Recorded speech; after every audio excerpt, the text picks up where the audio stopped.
One of them is, and I guess now is as good a time as any to kind of go on my Sure. side rant, Go because for it it. kind of relates to Falwell.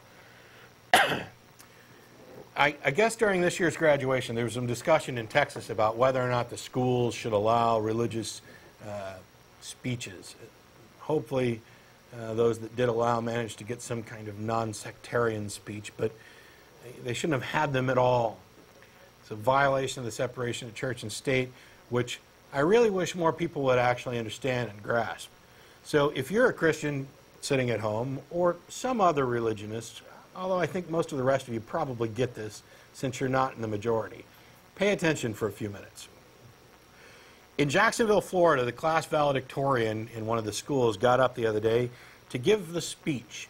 And in that speech, she talked about her love for Jesus and how Jesus was all important and how we were burdened with sin and how all the people out in the audience who didn't accept Jesus would descend into hell because of that burden of sin. And some people are pretty ticked off about this, and with very good reason. There's no reason for us to take a good cause for celebration and turn it into a divisive piece of sectarian crap where you get to spew your moral high ground and threaten everybody else out there. It's obscene and it's absurd. A lot of schools, especially younger elementary schools, have what's known as backpack mail, where they send home flyers and things with the kids, the information that needs to get to parents. And some of it deals with school schedules and maybe lunch menus and special events.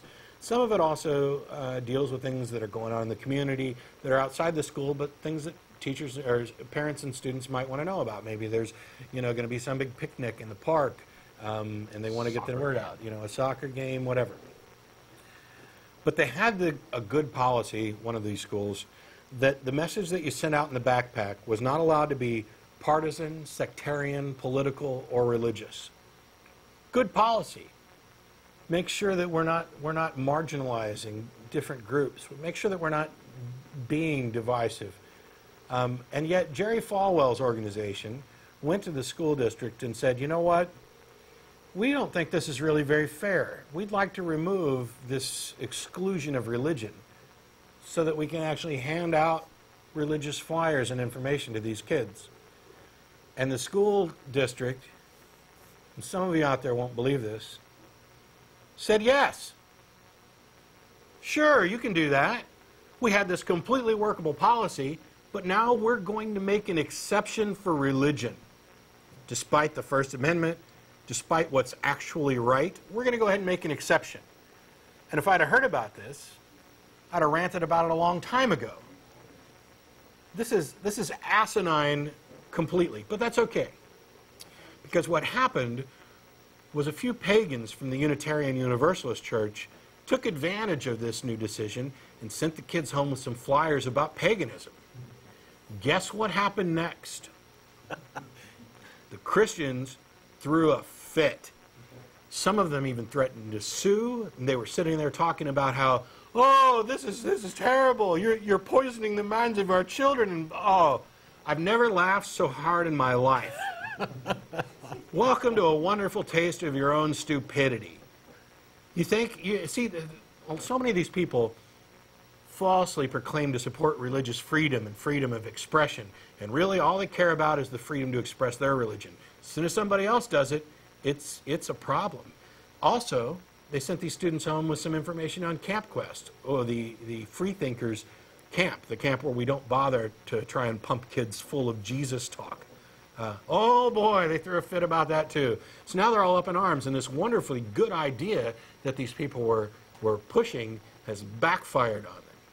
And in a stunning stroke of irony, one of the women who was so vocally opposed to this pagan literature said that this is an abomination, we should get rid of this pagan literature, and I sincerely hope that we bring God back to school because we need him.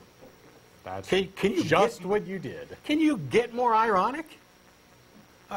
You made a move to bring your God back to school, and you were forced by religious freedom to let anybody bring their God back to school, and now you're going to complain and say you can't allow that.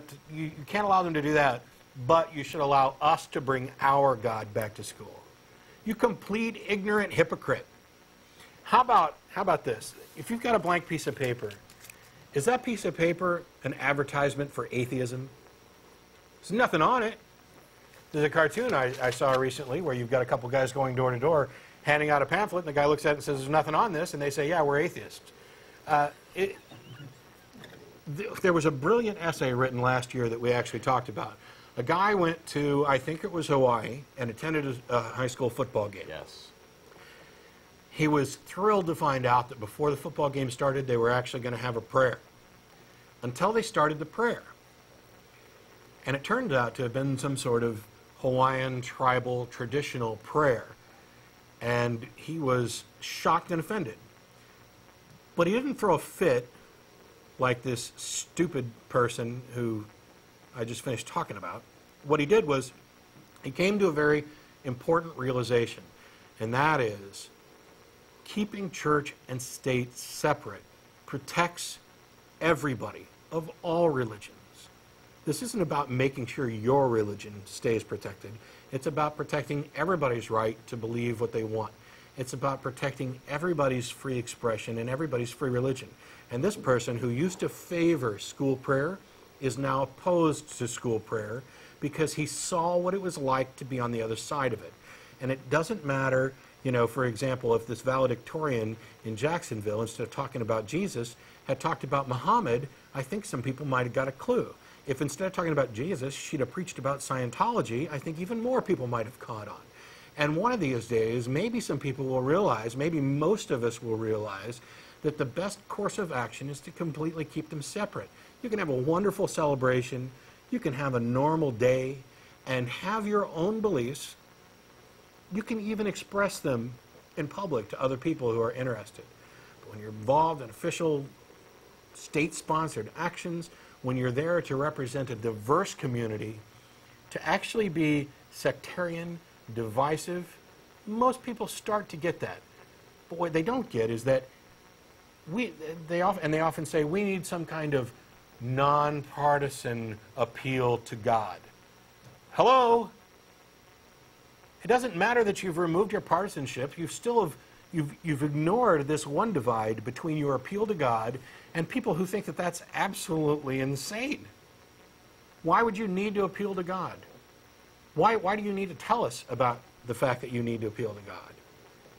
I'm not saying keep it all to yourself. You're free to proselytize. You're just not free to do it in public settings that are state-sponsored, like school graduations and things.